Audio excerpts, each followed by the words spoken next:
I guess for both of you guys, what was it that they were doing, especially on the offensive glass? I mean, was it a matter of positioning, or what did you see there?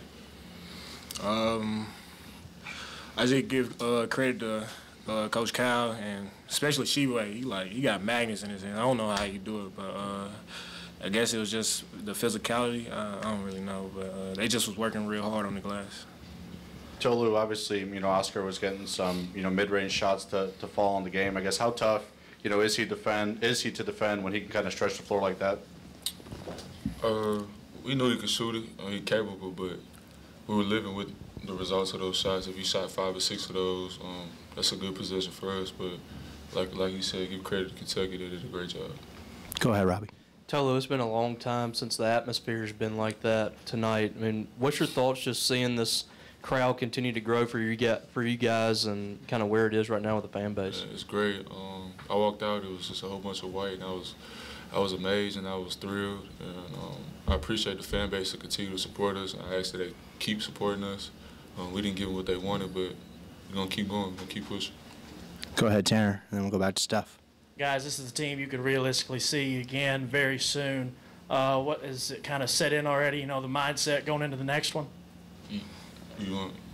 I feel like if we played them again in the near future, I feel like we pretty much had the same game plan. We probably we emphasize rebounding a lot, but I guess we just had to do it a little bit more.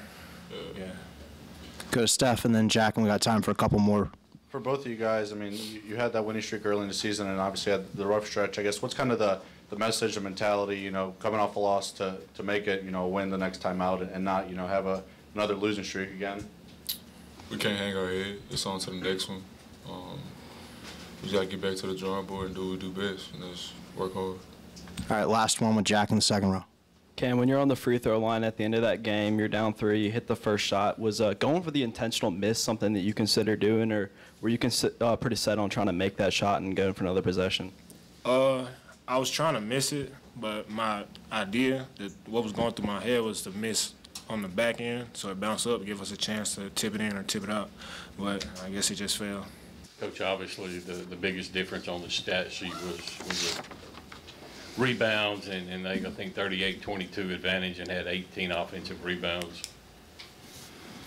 Yeah, I mean, that's the tell of the tape. And listen, it's real easy for me or any other coach to talk about rebounding and try to get it on the floor. They're really good at it. We talked ad nauseum heading into the game, film, etc. It's one of those things that I'll have to watch the video, but I'm not sure if, we weren't checking at the level we needed to or not. I don't know. But obviously they were committed to the glass tonight, and they were really good. It starts with Sheway, and he's been doing that for a long time, and he got it on the floor tonight. And, yeah, I mean, we can dissect the stat sheet, and if you take out the rebounding numbers and look at everything else, I would feel pretty good about our chances to play like a blind, stat sheet / resume, and I'm like, oh, I think we probably won. But obviously that was too much to overcome. Go to Steph, and then we'll go over to Robbie. Coach, Cam had said that, almost felt like Sheway had magnets in his hands. I guess between, his rebounding, what he can do in the post, and then the mid-range shots that he was knocking down, I guess what made him so hard to, defend and match up with tonight? Yeah, I think making those shots early made him feel really good. That's probably on me more than anybody else. I think he shoots 37% from the mid-range, and we weren't overly you got to stop it. We were more worried about shot fake and driving it and everything else that he does, but that's not on our guys. That's on me. But when you see that ball through the net, it makes you feel good. Gets a little more juice, and I'm sure that helped him, attack the ball even more. But and we had a couple bad breaks too. We really guarded, and then they shot air balls, and checking out an air ball is really hard. It's just odd. Everything's odd about it, and it usually ends up in the offensive favor more often than not when that happens. And them are tough breaks. You want it to hit the rim almost, unless it's going to be a shot clock violation, and that haunted us a little bit too. started the second half really well. You got the lead, and then you ended the game really well, 7-7. But what happened during that stretch when they went on that 18-2 run? You think, and you just couldn't get those points? They played really good, and we didn't. We struggled on both ends. You know, I thought as the game unfolded in the early timeouts, my comments in the huddle were, I love how we're playing offense. It was as good an offense as we played all year against an athletic, well-coached team and a team that we knew was going to have a mindset of, you know, must win. We talked about it all week in preparation. We talked a lot about it today, and we wanted to try to get our guys to exceed, you know, that mindset. But we certainly had a bad stretch. Just, I don't know, they played really well, and we didn't, and I'll have to watch the film to break it down.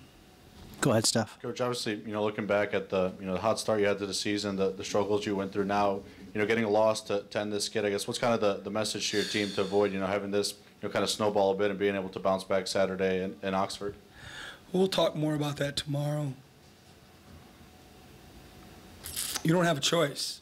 You know, if trying to get to where we're trying to get, we don't have a choice. I know my mindset's going to be, and our staff's mindset going to be, and I would imagine our kids' mindset will match our approach tomorrow.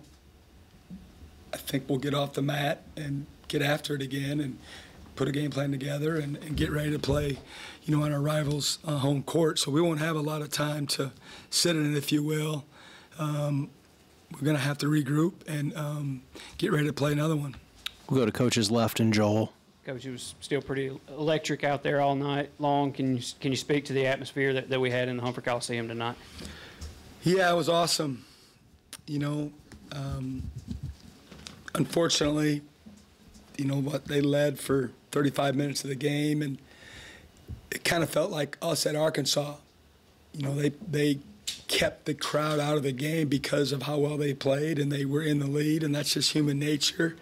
More often than not, sometimes when it gets close and, you know, you're about to take the lead, the crowd will really get into it, and that's just where it is all over the country. And we just didn't get to take advantage of it as much as we would like because of them, you know, being in control the majority of the game, and it would have helped us tremendously if we would have had some more runs and been in the lead a little bit longer.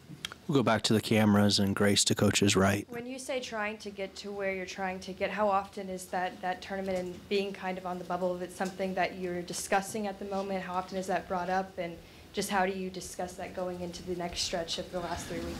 You know, it's a good question. And we don't use that specific term all the time, but I think everybody in the room understands what we're talking about. And I'm not that superstitious, but we're winning, playing well. Obviously, I'm aware of, you know, all the numbers and the metrics and what's going on, but I just didn't feel like we needed to really deep dive into it because of how well we're playing. And the mindset was really good in practice and in the games. And now I may feel different tomorrow when, you know, I get with the team and we start figuring out, you know, where we go from here. But up until that point, we hadn't been lately. We've got time for a couple more. We'll go up front to Steph. I know you're talking about, you know, the home environment here, but you guys have had, you know, success the last few times out playing on the road. I guess how much is that, you know, something that you feel confident in your team's ability to, you know, go to Oxford Saturday, kind of carry the momentum that they've had in some of these recent road games? Listen, I'm confident in this group. I love coaching this group. They've proven to me what they're made of. We didn't play our best tonight. I got to give Kentucky a lot of credit. I thought they played really well. I really did. From watching them on tape, I thought they played really well. I have no idea what their coaching staff feels about their performance, but I thought they played well and deserved to win. But I'm confident in our group. I really believe come Saturday at 2:30 that we're going to come out of the gates fighting and scratching and clawing and putting our best foot forward and giving ourselves the best chance to win. And, you know, who knows what the outcome will be, but I don't think it's going to be a lack of effort or a lack of focus in preparation heading into Oxford.